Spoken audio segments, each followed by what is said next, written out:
Welcome to the HK Audio YouTube channel. I'm here today in Trier for the Deep Purple concert, and I'm delighted to be joined by the drummer, Mr. Ian Paice. Ian, thank you very much for joining us. I'm well, thank you. How are you? Good. How's the tour been going? So far, so good. Nobody's thrown anything.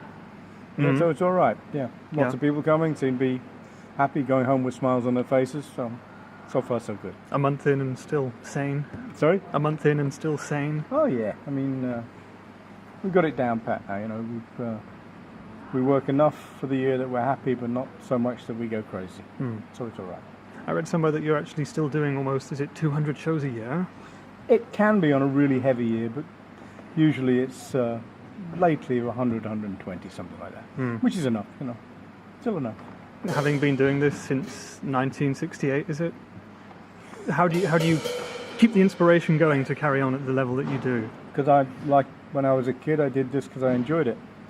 I still enjoy it. I just get paid for it now. When I was a kid, I did it just for fun, and it's still fun. You know, the fact that it's become my career, my life, that's a bonus. But I still have fun.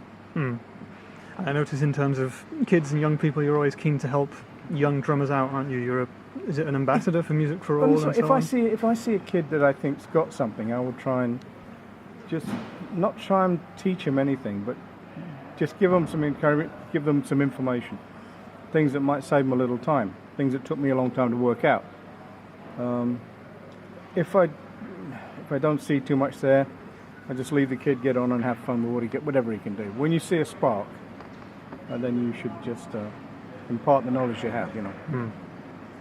Who were your influences growing up? The first drummer was Gene Krupa, not because I wanted to be a drummer, I just wanted to look like him. He's a very cool looking guy, and the motion of the arms, it was just very, very charismatic. And then I started listening to drums, and I started listening to more of the drummers of that period, coming to the ultimate guy, Buddy Rich. And that was it. I was hooked, gone. You know. Let's move on a bit to the gear of ours that you're using for the concerts and the HK Audio monitors, the contour system. Tell us a bit about them. Why are you using them? How are they? Well, over the years, I've gone through so many different monitoring systems, and they all have good things, but they also have some bad things. And generally, the bad things are you get lots of frequencies you don't need, and the frequencies you do need seem to disappear. And when you do come across a rig that gives you what you need and has the ability to compensate where halls are maybe a little more difficult than normal, then you stick with it. And on and off, I've been using HK stuff for what now? 20 years, something like that. And there's something in the way that the systems are put together, which for drums just seem to work.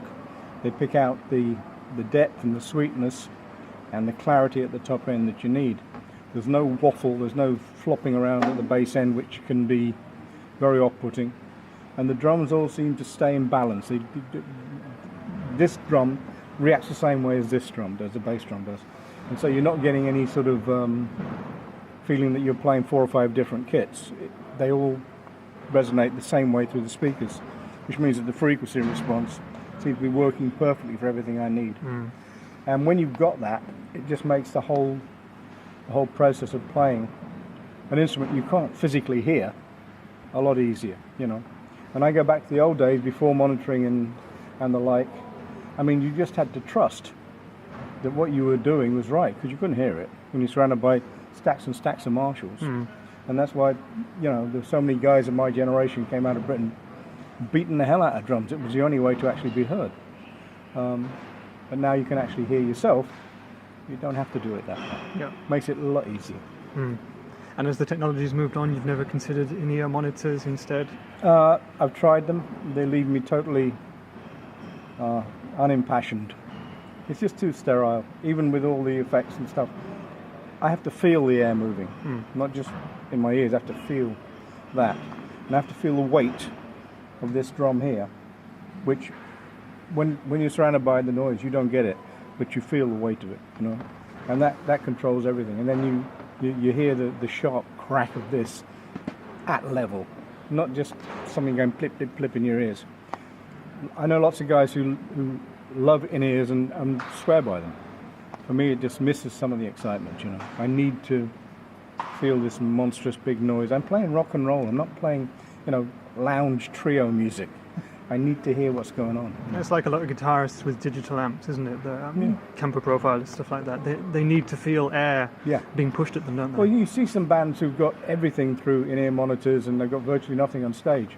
And it might sound fine out front, but on stage there's absolutely nothing going and there's nothing to make you want to interact with the other guys. It's just like being in the studio without an end product, It's nothing, why would you do that? This is meant to be live music. It's meant to excite me as well as the audience. Yeah. Well, that's just not exciting. So what do you get running through these during a show? What are you hearing? I halo everybody. I have a little bit of everybody. Sometimes not enough. Of course. But so long as I'm on top of it, that's all that really matters, I've got the bass amps right next to me, so I don't need too much of that. That I get acoustically. But, there's a gap here between the keyboards and the guitar, so I need help with that. And I just need a bit of vocal so I know where Ian is. Because quite often he could be somewhere I'm totally confused by. Yeah. Nearly every night, basically. Yeah. So, just a little halo of everything. As long as I'm sat on top of it and I can hear, it's these big notes, they're not the problem. It's the little grace notes. And the little grace notes control the feel of the big notes. And if you don't latch onto those little grace notes, it affects the feel. So you have to get everything out. And Rob, we use virtually nothing in the way of gates, do we? No. And so, if I play a little note, it comes through. And I hear it. And that's so important. It's not the 1, 2, 3, 4 that thumps out there. It's those little notes that I have to play and have to know are there. And I hear them. No. And that's really important. Mm. So what are the plans for the rest of the tour then? Where are you next? Try not to make too many mistakes. Live through it. Have a little rest for Christmas and do it all again next year. Super. And why not? Why not? Why not? I still have fun. Yeah, definitely. Okay, so just to finish this off, because I guess you're busy later on tonight, what would be your one Spinal Tap moment that you'd share with us from your career? Remember many years ago, before Purple, I'd got into an altercation with the singer in the band I was in at the time. We were both chasing the same young lady. And I caught her first. And for the rest of the night on stage, he was just going around the drum kit, slowly loosening off all the little locking nuts on the kit. And as I was playing, the kit was slowly falling to pieces. And in the end, it's something funny, just take it off stage. In the end, I had a bass drum and nothing else left. You sort of put in your place then. Oh God, what do I do now? But it all still worked out. It all worked out. Well, there we go. And I did get the girl, so it's okay. So it was all worth it. Yeah. Ian Paice, thank you very much for spending time with us today. You're Pleasure. watching HK Audio TV. See ya. See ya. Bye. Thank you very much. Okay, mate. Excellent. Thank you. Right, now you can have fun. Yay.